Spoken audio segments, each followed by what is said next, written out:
So ayan, good morning mga kabakyard. Ayan, papakita lang natin yung ating mga bagong tanim na kalabasa. Ayan.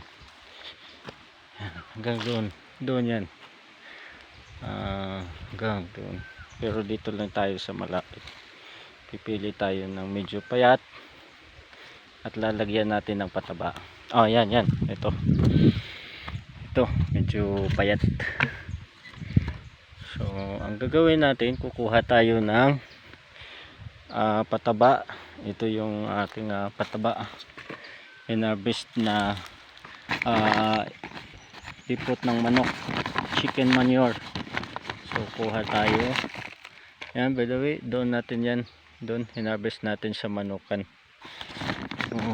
Kuha lang tayo ng tama lang. Sakto lang sa pang isang puno, dalawa, ganyan. So itong yan, haluan lang natin itong hinarvest na chicken manure ng loam soil o yung itim na lupa para hindi naman masyadong puro. Yan. Then halo lang natin. Saka natin ilagay. So simple lang mga kabakyard ang paglagay nito. So bago natin ilagay, cultivate muna natin. Yan. Natin ng lupa, hawiin natin para makahinga din naman. Yan. So pero wag lang masyado baka mabunot. Tapos saka natin ilagay yung hinarvest na chicken manure na may halong lupa. Yan. So ayan. Yan. Tapos ibabawan natin para hindi kahigin ng manok.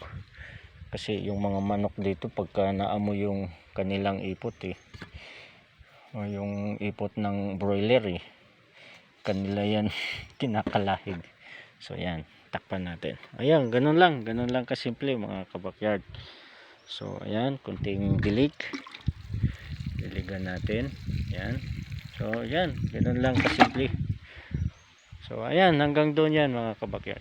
Yan. Yan doon. Na natin. So next, papakita ko sa inyo doon naman sa mga sitaw. Yan. Doon yan. So sa huli, salamat sa panonood at baunin natin ang salita ng Panginoon. All things work together for good to those that love God. Bye.